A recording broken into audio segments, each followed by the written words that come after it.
আমরা যেটা বলছিলাম, আল্লাহ তাআলার নাম এবং গুণ কেন জানতে হবে আমাদেরকে। ইমাম ইবনুল কাইয়িম রহমতুল্লাহ আলাইহি তার সাওয়াইকুল মুরসালা কিতাবে বলছেন যে সমস্ত নবী রাসূলদের দাওয়াতের তিনটি জিনিসের উপরে নির্ভরশীল। তিনটি জিনিস। নবী রাসূলগণ মাইক সামনে নেব, কিন্তু এটা বন্ধ করে দেন। ফ্যান দরকার নেই আমাদের, একদম বন্ধ করে দেন। না, একদম বন্ধ করে দেন। ফ্যান বাজে আমাদের চলবে, কারণ শব্দ হয় এটা।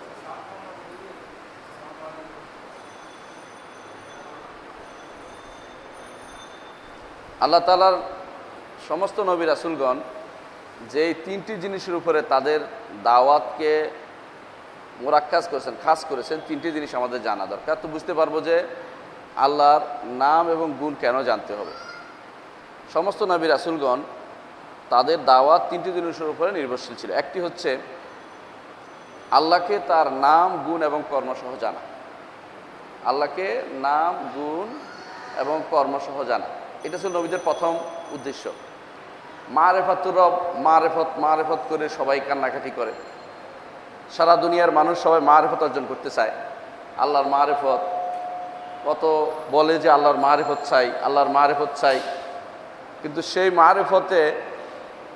মারেফত দেখা গেছে যে মারেফত বলতে যেটা বুঝায় এটা তারা বুঝে নাই। নবী রাসূলগণ যে মারেফত চেয়েছেন, নবী রাসূলগণ যে মারেফত চেয়েছেন, যে পরিচয় চাচ্ছেন, আল্লাহর পরিচয়। মারেফত হলো পরিচয়, জানা আল্লাহ সম্পর্কে। যে কোনো জিনিসকে জানতে হলে তাকে দেখতে হবে, তা না হয় তার মতো কাউকে দেখতে হবে, না হলে তার নাম এবং গুণ সহ জানতে হবে, না হলে তার কর্ম দিয়ে জানতে হবে, নাহলে কেউ তার সম্পর্কে সংবাদ দিবে, সেটা জানতে হবে। আল্লাহ তাআলাকে কি আমরা দেখেছি? কেউ আল্লাহকে দেখি নাই। আল্লাহ তাআলার সম্পর্কে যদি জানতেই হয়, যিনি তার সম্পর্কে ভালো জানেন তিনি আমাদের সংবাদ দিবেন, সেটা শুনতে হবে। আল্লাহ সম্পর্কে সবচেয়ে ভালো জানেন কারা? নবী রাসূলগণ। নবী রাসূলগণ সবচেয়ে ভালো জানেন। নবী রাসূলগণ তাদের বাণীতে, তাদের বিভিন্ন উক্তিতে আল্লাহ সম্পর্কে যা যা জানিয়েছেন সেটাই হচ্ছে আসল ইলম। এর বাইরে অন্য কোথাও খুঁজে আল্লাহর পরিচয় পাওয়া যাবে না। এর বাইরে আল্লাহ তাআলা নিজের কিতাব, কোথাও কিতাব নাজিল করেছেন। যখনই কিতাব নাজিল করেছেন সেখানে তার পরিচয় দিয়েছেন। এই জন্য যে সমস্ত কিতাবে আল্লাহর পরিচয় নাই সেগুলো আল্লাহর কিতাব না। যে সমস্ত কিতাবে আল্লাহর পরিচয় নাই সেগুলো আল্লাহর কিতাব না। যদিও মানুষ এগুলিকে টেনে টেনে আল্লাহর কিতাব বানানোর জন্য ব্যস্ত হয়ে পড়ে। বেদের কেউ আল্লাহর কিতাব বলে, কিন্তু বেদের আগা গোড়া পড়েন, কোথাও আল্লাহ কিছু পাবেন না। এগুলি আল্লাহর কিতাব না, এগুলি মানুষ নিজেরা বানিয়েছে, আর কিছুই না। বেদ আল্লাহর কিতাব হওয়ার কোনো সুযোগে নেই। উপনিষদ আল্লাহর কিতাব হওয়ার কোনো সুযোগ নেই। গীতা বা এগুলি আল্লাহর কিতাব হওয়ার সুযোগ নেই। ওরাও বলে না এগুলি আল্লাহর কিতাব। আমরা বলে লাভ নেই। নিজেরা টেনে টেনে আমরা শুধুমাত্র এগুলির উপরে কাদাসাত দিচ্ছি, পবিত্রতা আরোপ করতেছি, এটা ঠিক নয়। যেগুলোতে আল্লাহর নাম বা গুণের পরিচয় নাই সেগুলো আল্লাহর কিতাব না।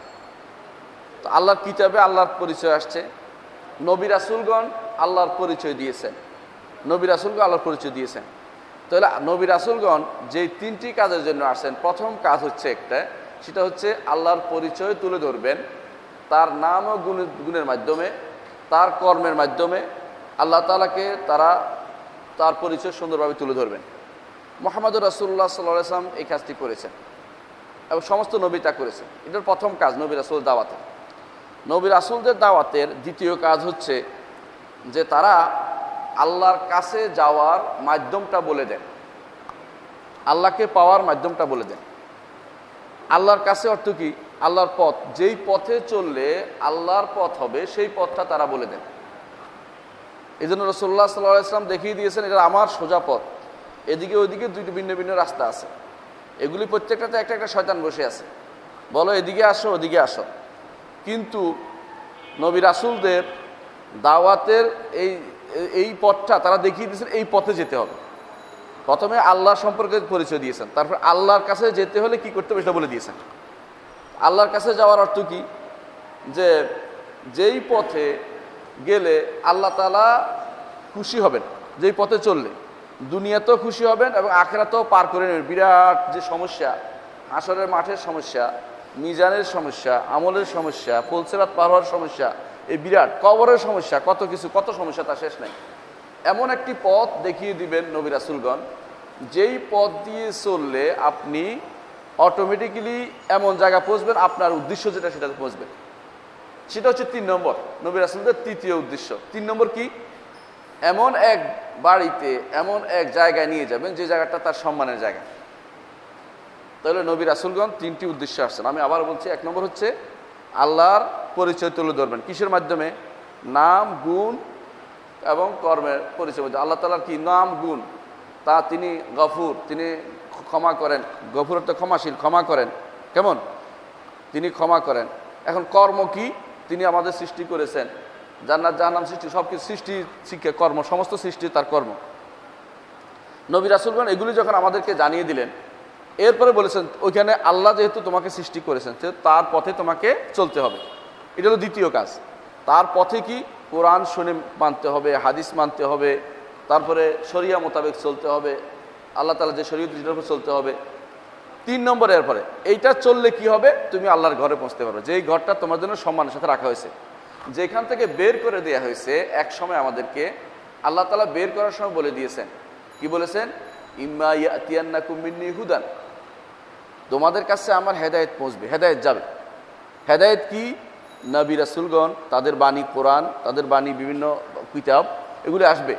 ফাইম্মা ইয়াতিয়ান্নাকুম মিন্নী হুদান ফামান তাবিআ হুদায়া ফালা খাউফুন আলাইহিম ওয়া লা হুম ইয়াহজানুন, যেই ব্যক্তি আমার এই হেদায়েতের অনুসরণ করবে তাদের কোনো ভয় নাই এবং তারা পেরেশান হবে না।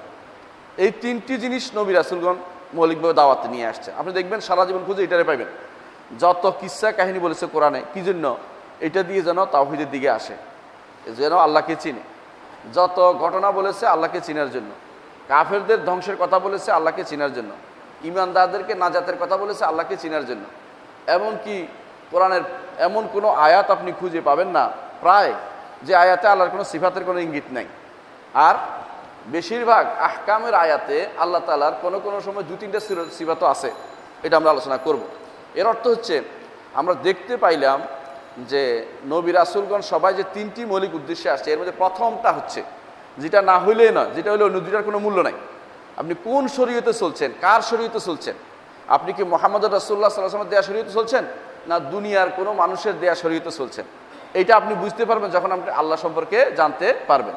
তাহলে আল্লাহ সম্পর্কে না জানার অর্থ হচ্ছে আপনি কিন্তু মোটেই কিছু চিনতে পারেননি, যে আপনি কেন দুনিয়াতে আসছেন। আপনার দুনিয়াতে আসার উদ্দেশ্যটাই পণ্ড হয়ে গেছে। আপনি বুঝতেই পারেননি যে কি জন্য আপনি দুনিয়াতে ইবাদত করতেছেন, সালাত কার জন্য করতেছেন, যাকাত কার জন্য দিচ্ছেন, এগুলো আপনি কিছুই বুঝতে পারেননি।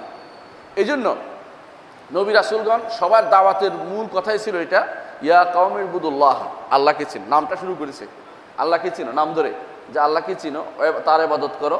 মা লাকুম মিন ইলাহিন গায়রু, তিনি ব্যতীত আর কোনো ইলাহ তোমাদের নাই। এরপরে তার তাকওয়া অবলম্বন করা ইত্যাদি ইত্যাদি বলতে বলতে সারা দুনিয়া বলেছে। আল্লাহ তো বলছেন জান্নাত দিবে, এগুলি বলছেন। ইয়ুমদিদকুম রাব্বুকুম আল্লাহ তাআলা তোমাদেরকে জান্নাত দিবেন, দুনিয়াতে সন্তান সত্য দিবেন, সবই বলেছেন। এর অর্থ হচ্ছে যে প্রত্যেক নবীর প্রথম কাজ ছিল আল্লাহ তাআলাকে পরিচয় তুলে ধরা। আল্লাহ তাআলার পরিচয় তুলে দিতে কীভাবে দিতে হবে? তার নাম এবং গুণের মাধ্যমে। আমাদের নবী মুহাম্মদ রাসূলুল্লাহ সাল্লাল্লাহু আলাইহি ওয়াসাল্লাম তিনিও এই কাজটি করেছেন। তিনিও মানুষদেরকে যে জিনিসটা সবচেয়ে বেশি গুরুত্বপূর্ণ এটা অবশ্যই তিনি জানিয়েছেন, এই জন্য আল্লাহ তাআলা বলছেন কোরআনে কারীমে, আওয়ালাম ইয়াকফিহিম আন্না আনজালনা আলাইকাল কিতাবা ইউতলা আলাইহিম ইন্না ফি যালিকা লারাহমাতাও ওয়া যিকরা লিকাওমিন ইউমিনুন। আমরা আর মানুষের জন্য এটা কি যথেষ্ট নয়? আমি একটি কিতাব নাযিল করেছি তাদের জন্য, যেই কিতাবের মধ্যে তাদের জন্য আল্লাহর পক্ষ থেকে তেলাওয়াত করা হয় এবং এর মধ্যে রয়েছে রহমত, এবং এর মধ্যে তাদের জন্য স্মরণিকা রয়েছে যারা ঈমান আনবে তাদের জন্য। তো কিতাবটাকেও আল্লাহ রাসূল আল্লাহ তাআলা বলে দিচ্ছেন যে এইটার মধ্যে তোমাদের জন্য রহমত রয়েছে, এইটার মধ্যে তোমাদের স্মরণিকা রয়েছে। এই কিতাবটা হচ্ছে আমাদের এই আল্লাহকে চিনার একটা মাধ্যম। রাসূলুল্লাহ সাল্লাল্লাহু আলাইহি ওয়াসাল্লাম নিজেও বলেছেন, তারাকতুকুম আলাল বাইদা, দুনিয়া থেকে চলে যাওয়ার আগে আমি তোমাদেরকে রেখে যাচ্ছি শুভ্র সাদা একটা পথে, যেই পথে কোনো অন্ধকার নেই, যেই পথে হারিয়ে যাওয়ার কোনো ভয় নেই। আপনি যদি কোনো অন্ধকার রাস্তা হারিয়ে যেতে পারেন, কিন্তু সহজ শুভ্র সাদা সহজ আলোক উজ্জ্বল রাস্তা হারিয়ে যাওয়ার অর্থ হচ্ছে সে বোকা ছাড়া কেউ নয়। এটাই বলছে লা ইয়াজিগু আনহা ইল্লা হালিক, যেই নিজেকে ধ্বংস করতে চায় সে ব্যতীত আর কেউ এই পথে পথহারা হয় না। রাসূলুল্লাহ সাল্লাল্লাহু আলাইহি ওয়াসাল্লাম এইভাবে রেখে গেছেন। এই জন্য দেখেন আলেমরা যুগ যুগ ধরে দুনিয়াতে কোন পথে চলতে হবে এটা বলে গেছেন। রাসূলুল্লাহ সাল্লাল্লাহু আলাইহি ওয়াসাল্লাম যাওয়ার পরেও সাহাবা একরাম, তাবেঈন, ইমামরা সবাই বলে গেছেন যে এই পথে চললে আল্লাহকে পাওয়া যাবে, পথটা স্পষ্ট করে গেছেন। সুতরাং বোঝা গেছে রাসূলুল্লাহ সাল্লাল্লাহু আলাইহি ওয়াসাল্লাম সবই আমাদেরকে বলে গেছেন, আল্লাহকে চিনার পথগুলি আমাদেরকে জানিয়ে দিয়েছেন। রাসূলুল্লাহ সাল্লাল্লাহু আলাইহি ওয়াসাল্লাম আরও বলেছেন, সাহাবী বলতেছেন যে রাসূলুল্লাহ এটা বলেছেন, মা বারাসাল্লাহু মিন নবিয়্যিন, আল্লাহ তাআলা কোনো নবীকে পাঠান নাই, যে যাকে পাঠিয়েছেন তাকে এই নির্দেশ দিয়ে পাঠিয়েছেন যে উম্মতের যা দরকার হবে তা তোমাকে বলতেই হবে। উম্মতের যা যা দরকার হবে তা আপনাকে বলতেই হবে। এই জন্য রাসূলুল্লাহ সাল্লাল্লাহু আলাইহি ওয়াসাল্লাম মা তারাকা তায়রান ইয়াতিরু, সাহাবী বলতেছেন আকাশে কোনো পাখি উঠছে সেটার ব্যাপারে আমাদের কোনো একটা ইলম রাসূলুল্লাহ আমাদেরকে দিয়েছেন।